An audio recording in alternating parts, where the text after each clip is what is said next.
Greetings and good evening once again. So I decided that I wanted to come through and knock out two more, well, this one including one more makeup live audio, then I'll be caught up for that.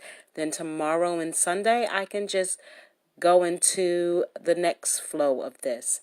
So greetings and good evening again, wherever you may be at locally or globally. Welcome to Aisha Speaks Jade podcast, where I'm none other than Aisha, also known as Jade. You know, putting that respect on there is what I value. And also, I am hashtag researcher. So I'm going to do my best not to, hold you too long on this topic, because I do have one more and I am coming down off of this energy thing I had earlier. So this evening, what I would like to speak about briefly is changing the shape of what's possible.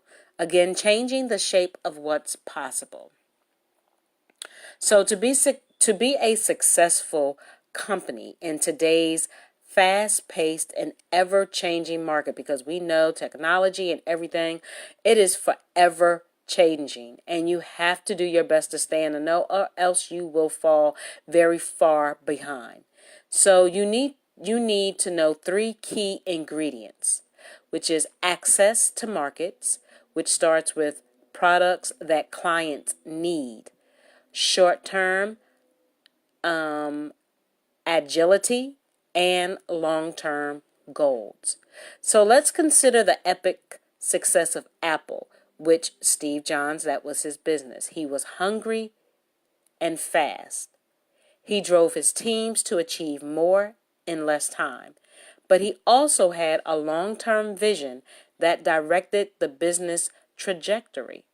So true innovation is the result of looking 5 to 10 years into the future and laying the groundwork now for where the company needs to be then. And again, as I said, I am the researcher. I like to get different people's perspective on things. So where you may agree on something I was speaking about before, you may not agree on this, or vice versa, but I just like to keep diversity and open options. So let's just briefly see how changing the shape of what's possible. First would be focus on the problem you're solving, not on the product you produce. So let me know your feedback on that. Focus on the problem you're solving, not on the product you produce. So companies that are too fixated on what they do instead of where technology and markets are heading will often find themselves left behind. So the most common example is Kodak, if a lot of you are familiar with Kodak, who refused to see the dangers digital photography posed. Instead of seeing themselves as a company that helped people capture moments, they saw themselves as manufacturers of films and cameras. So the rest, of course, is history. So that was on that. I just wanted to give really that quick little scenario about that. And again, that was briefly speaking on focus on the problem you're solving, not on the product you produce. Would love you guys' feedback on that. Next is always look ahead. Always look ahead. So great visions always precede technological solutions. If they didn't, nothing would ever progress or change. The companies capable of those visions, they do become the trailblazers and game changers that shape industries, solve problems, and drive greater efficiencies. So that was a little scenario about that. Always looking ahead.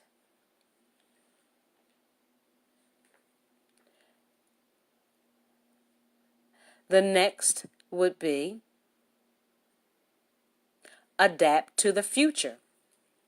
Because I don't know, a lot of people don't believe that, the flying in the air and just the whole, like, the future that's coming, like 2030. I don't know if I'm going to be here in 2030, but I really do believe, in my opinion, that the future is going to look so much different than now. Technology is going to be out of control. I personally feel that they're going to have more robotic or robots and less humans. That's just the way my brain is built up. Everybody can believe what they want to believe, and that's perfectly fine. I'm not here to debate that. But I definitely believe that, if for nothing else, we really now need to adapt to the future. And I don't even think it's going to really take until 2030 to do that. I believe that it's going to come within the next 2 to 5 years, perhaps. Maybe not, but I just say look out for small things, and keep yourself in the know. So adapting to the future. So this takes the ideal of looking ahead a step further.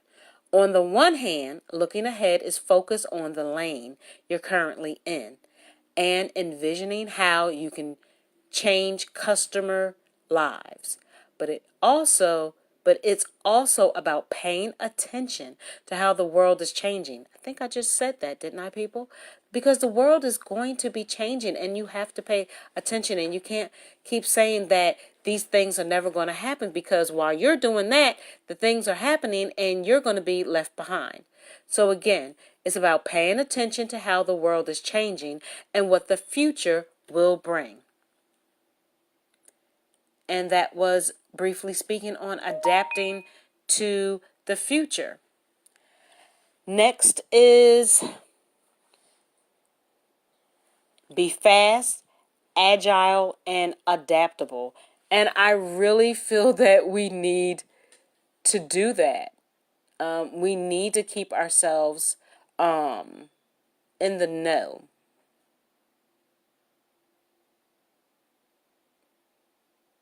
So to remain relevant, businesses need fresh ideas. Like, our brains work on a little ADH or ADD sometimes, right? Like, how can I explain it? Like, what the current music is now. A lot of people are on it, or what the newest or newest product or service is, people are on it.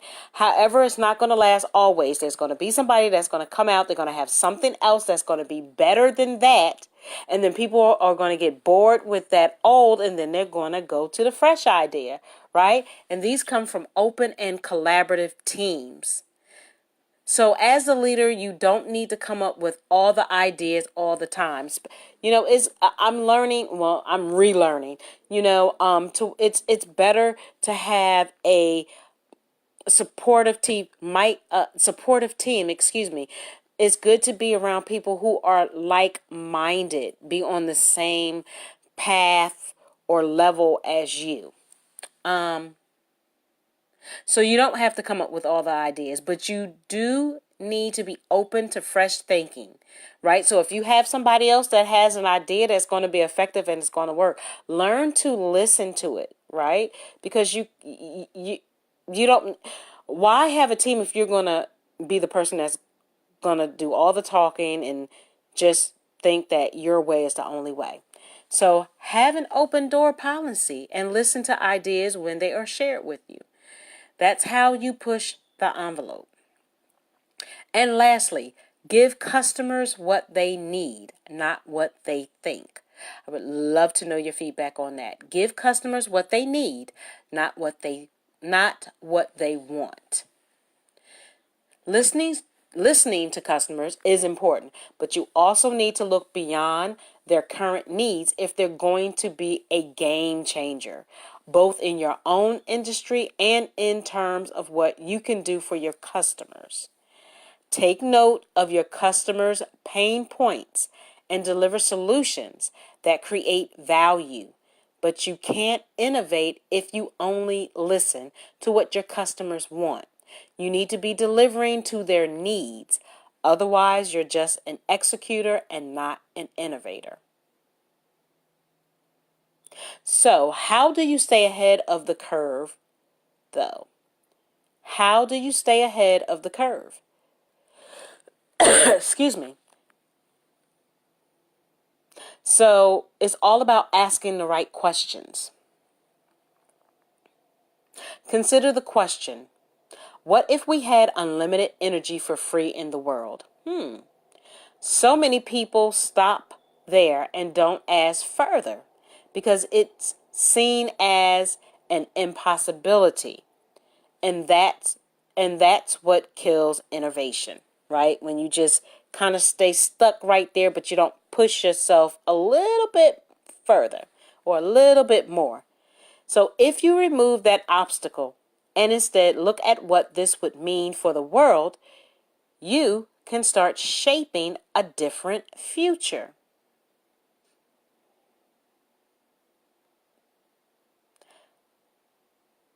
So pretty much this is how we operate. We are always dreaming about what we can do. This allows us to create solutions. They don't always work, but we're hungry. And when we fail fast. Learn the lessons we need and push on.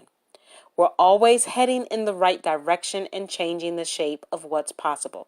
And a part of that's what I was speaking about earlier.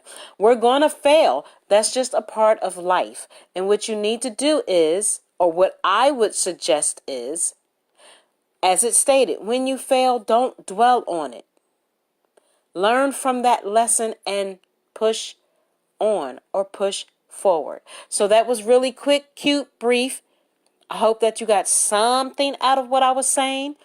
Thank you so much for tuning in live and listening. And also thank you to those who will be listening to the replay, which will be available in just a few moments.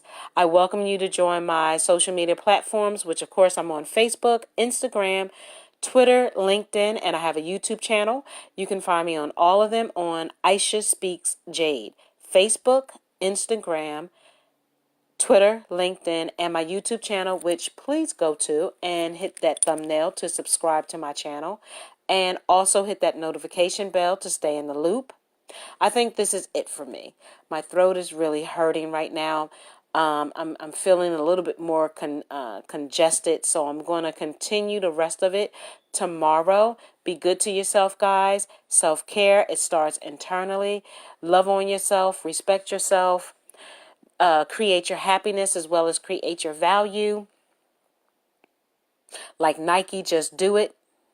You know, my 3 C's that I have created, which is catch it, check it, and change it. It's almost like that. When we fail fast, learn the lesson we need and push on. That is my catch it, check it, and change it. That's where minds fall into. So enjoy the rest of the evening. Be good to yourself. Love on yourself. As I stated, it starts internally and then it works out. Never let anyone put you down. If negativity continues to follow you, get rid of it. Remove yourself away from it. That can be family and friends, sad to say. But yes, surround yourself around as much positivity as you can. And with that, I'm sending out positive energy and vibes. And with that, until tomorrow, I say Ashe, Namaste, and peace and blessings be upon you all.